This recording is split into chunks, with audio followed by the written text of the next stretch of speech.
दिल एक बंद मुट्ठी जैसा ऑर्गन है जो छाती के बाईं तरफ है और एक ऐसा ऑर्गन जो 24 घंटे और जीवन पर्यंत धड़कता ही रहता है। डॉक्टर साहब, आपका स्वागत है। Thank you. आज हम बात कर रहे हैं हार्ट केयर के ऊपर, लेकिन उससे पहले आप ये बताएं कि आयुर्वेद क्या कहता है दिल के बारे में। दिल एक बंद मुट्ठी जैसा ऑर्गन है जो छाती के बाईं तरफ है और एक ऐसा ऑर्गन जो 24 घंटे और जीवन पर्यंत धड़कता ही रहता है। यदि एक बार वो ये मूड बना ले कि मुझे तो एक दिन का रेस्ट चाहिए, एक दिन तो बहुत ज़्यादा बात कही मैंने, वो 1 मिनट के लिए भी ये तय कर ले कि मुझे रेस्ट चाहिए, तो क्या होगा, हमारी जीवन लीला समाप्त हो जाएगी। और दिल केवल धड़कता है ऐसा नहीं है, धड़कने के साथ साथ हमारी इमोशंस, उन सबको भी वो साथ लेके चलता है। और दिल हमारा, हम बार बार एक बात कहते हैं कि अन्नमय कोश, प्राणमय कोश, ज्ञानमय कोश, विज्ञानमय कोश। तो जो प्राणमय कोश हमने कहा, उसका यदि कोई मुख्य स्रोत है तो हृदय है। उसका काम क्या है कि वो ऑक्सीजनेटेड ब्लड को लेता है, कहाँ से, लंग से, और पूरे बॉडी में उसको ट्रेवल करता है। जैसे हम कह सकते हैं एक ट्रांसपोर्ट मीडियम हो सकता है, जैसे ट्रक हम कहते हैं कि हम एक सामान यहाँ से उठा के वहाँ शिफ्ट करते हैं, तो वो ब्लड के साथ साथ न्यूट्रिशन, ओज और ताकत, बल, आत्मिक बल साथ लेके चलता है। यदि हम ये कहें कि जीवन का सार क्या है, जीवन का सार है ओज, जो हम बार बार इस विषय पे चर्चा भी करते हैं। उसका स्थान क्या है, दिल। प्यार कहाँ उत्पन्न होता है, दिल में। शांति कहाँ उत्पन्न होती है, दिल में। तनाव कहाँ होता है, कहने को हम कहते हैं यहाँ होता है, पर धड़कन कहाँ बढ़ती है, दिल में। कहीं कुछ घर में नुकसान हो जाए तो धड़कन कहाँ बढ़ती है, दिल में। यदि ऐसे मान के चलें तो एक ऐसा अंग जो गर्भ में जब हमारी उत्पत्ति हो रही थी उसके 23वें दिन से धड़कना शुरू करता है, और कब तक धड़क रहा है, जब तक हम जिएंगे। उसके अलावा एक दिन में 1 लाख बार धड़कता है, क्योंकि एवरेज 1 मिनट में 72 से 74 बार तक वो धड़कता है। और यदि कैलकुलेशन करें 24 घंटे की तो 1 लाख बार धड़कता है वो। तो इतना सब जो काम करता है वो पूरे शरीर को शक्ति देता है, ताकत देता है, बल देता है, सोचने समझने की शक्ति देता है। और हमारे जो बॉडी के जो वेस्ट मटेरियल्स हैं उनको भी बाहर निकालता है। और वो है कहाँ पे, हमको कभी कोई शपथ लेनी होती है तो हम क्या करते हैं, हाथ यहाँ रख के शपथ लेते हैं, दिल पे हाथ रखे। दिल पे क्यों रखते हैं, क्योंकि वही एक चीज़ ऐसी है जिसके धड़कने से हमारा जीवन है, और जो नहीं धड़केगा तो जीवन समाप्त है। तो दिल इतना इम्पोर्टेंट है। आयुर्वेद ने इसको ऐसे माना कि 3 मर्म, इस तो मर्म बहुत हैं, 200 से ऊपर मर्म हैं पूरे बॉडी में, जिन पर आघात हो तो पैरालिसिस हो सकता है, चोट लगने से अंग भंग हो सकता है जी। पर 3 ऐसे मर्म हैं कि जिस पे चोट लगे तो मृत्यु भी हो सकती है। वो कौन कौन से हैं?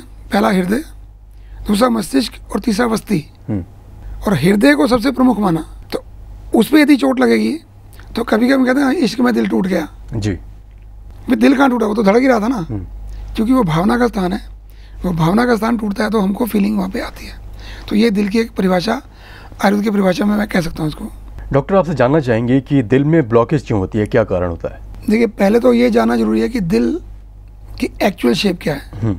हमने बंद मुट्ठी तो बोल ही दिया, उसमें 4 चैम्बर्स हैं, आर्टिकल और वेंट्रिकल करके 2 हिस्से होते हैं, फिर लेफ्ट और राइट करके होते हैं। तो 4 चैम्बर्स हैं। उसमें जो दायां हिस्सा है वो क्या करता है, शरीर से जो कार्बन डाइऑक्साइड युक्त ब्लड है उसको वो हार्ट में कलेक्ट करता है, फिर वहाँ से उसको वो कहाँ भेजेगा, लंग्स में, ताकि वो कार्बन डाइऑक्साइड बाहर निकल जाए और फ्रेश ऑक्सीजन मिले। फिर वो लेफ्ट पार्ट में आगे इकट्ठा होता है और वहाँ से फिर वो पूरे बॉडी में चलता है। और जब वो दिल धड़कता है तो वो अपने खुद को तो उसको ब्लड चाहिए चलने के लिए, भाई शरीर को एनर्जी दे रहा है तो खुद को भी तो एनर्जी चाहिए ना। तो उसकी अपनी कॉर्नरी आर्टरीज होती हैं, तो राइट और लेफ्ट होती हैं। यदि उनमें कहीं ना कहीं को प्लेग जम जाए, प्लेग मीन्स फैट, कोलेस्ट्रॉल और प्रोटीन्स जब इकट्ठे हो जाते हैं और वो वायु के कारण से ड्राई हो जाते हैं तो अंदर जाके वो ब्लॉकेज होनी शुरू होती है। जब कभी हार्ट में ब्लॉकेज होगी तभी दिल में कोई ना कोई रोग आएगा। और ब्लॉकेज का मुख्य कारण क्या है? ब्लॉकेज का मुख्य कारण एक ही है कि प्लेग, मैंने पहले ही कहा, प्रोटीन, फैट और कोलेस्ट्रॉल। और कोलेस्ट्रॉल मेन इसका कारण है ब्लॉकेज का। अगर हम हार्ट डिजीज़ की बात करें तो कौन कौन सी मुख्य बीमारियां होती हैं और मेन कॉजेज़ इसके कौन कौन से होते हैं? देखिए, मुख्य बीमारियां तो यदि हम कहें कि आजकल कोरोनरी हार्ट डिजीज़ मेन है, दूसरा हार्ट अटैक है, हार्ट फेलियर भी है। 3 मुख्य रोग से हम इसको बोल सकते हैं।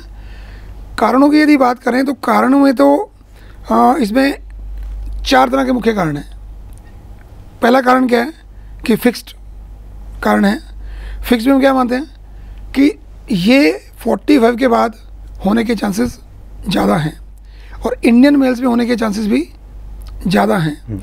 और जो प्री मेनोपॉजल लेडीज़ हैं उनमें चांसेस कम होते हैं, पर मेनोपॉज के बाद इसके चांसेस बढ़ जाते हैं। अब यहाँ ना एक प्रश्न और उठता है जी कि एशिया के लोगों को और उसमें भी इंडिया के लोगों को और ख़ासकर मेल्स को ज़्यादा क्यों होता है? तो इसलिए होता है कि हमारे यहाँ की जो कल्चर, पुरानी कल्चर है, उसमें हमको घी खाने का एक सिस्टम जो है वो अच्छे से है। और आज लाइफस्टाइल क्या हो गया कि हम उस घी को पचा नहीं पाते। जब घी को पचा नहीं पाते तो क्या होगा? कोलेस्ट्रॉल बढ़ेगा, एनर्जी का लॉस होगा। अब एनर्जी लॉस होगा तो क्या होगा? अग्नि मंद होगी। अग्नि मंद होगी तो स्वाभाविक है कोलेस्ट्रॉल डिपॉजिट होगा और हार्ट अटैक होने के चांसेस ज़्यादा रहते हैं। अब उसमें क्या इनहेरिटेड कारण भी हैं। इनहेरिटेड क्या हो गए? जो जेनेटिकल फैक्टर्स हैं।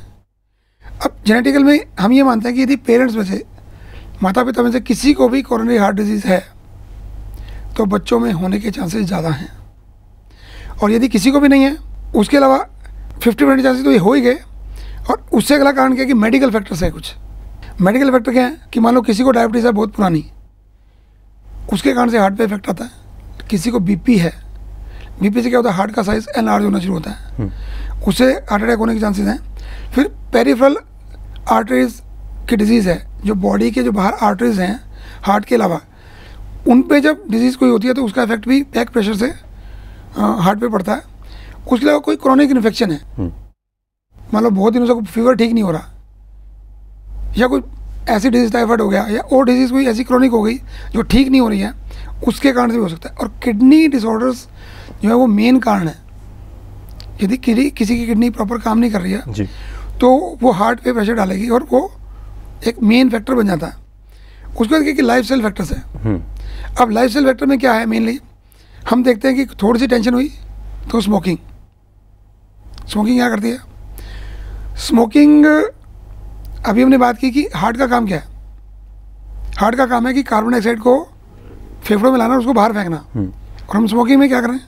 उसी कार्बन डाइऑक्साइड और उसके अलावा और भी निकोटिनिक एसिड और वो सब हम क्या कर रहे हैं? इनहेल कर रहे हैं इनसाइड।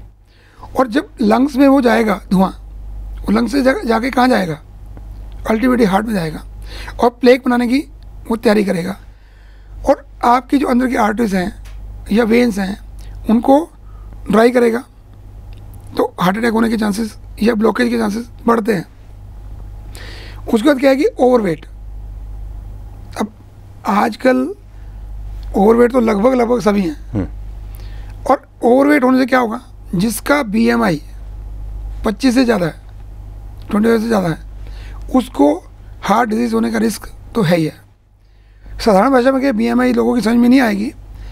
यदि ये कहें कि कमर 36 से ऊपर है, मेल हों या फीमेल्स हों, हम मेल में थोड़ा और चांस ले सकते हैं, पर एवरेज 36 माने तो यदि 36 ऊपर गई तो हार्ट डिजीज़ होने के चांसेस बढ़ जाते हैं। उसके अलावा एक्सरसाइज का तो समय नहीं है हमारे पास। जब एक्सरसाइज नहीं करेंगे तो क्या होगा? फैट डिपॉजिट होगा। फैट डिपॉजिट होगा तो क्या करेगा? जो ब्लड का फ्लो नेचुरल जाना चाहिए वो रुकेगा। जब ब्लड का फ्लो रुकेगा तो क्या होगा? बैक प्रेशर होगा। बैक प्रेशर होगा तो हार्ट पे जोर पड़ेगा। पहले शुरू में बीपी बढ़ता नजर आएगा, पर अल्टीमेटली वो क्या करेगा? आपके डिजीज़ को बढ़ाता जाएगा। तो इस तरह से यदि हम कारण काउंट करें तो डिजीज़ होने के चांसेस ज़्यादा हैं। और उसके अलावा स्ट्रेस, आज की जो हेक्टिक हमारी लाइफस्टाइल है, जो भागदौड़ है, जिस तरह से हम जीवन जी रहे हैं, एक समय में कई काम करने की तैयारी करते हैं, बिल्कुल, तो उसमें क्या हो रहा है कि हार्ट पे जोर पड़ रहा है, पैल्पिटेशन बढ़ती है, बीपी बढ़ता है, और खान पान का समय नहीं है हमारे पास। जब प्रॉपर डाइट नहीं मिलेगी तो क्या होगा? जंक फूड का उपयोग हम ज़्यादा कर रहे हैं, तो उससे भी हार्ट डिजीज़ होने के चांसेस बढ़ते हैं। डॉक्टर साहब यहाँ पर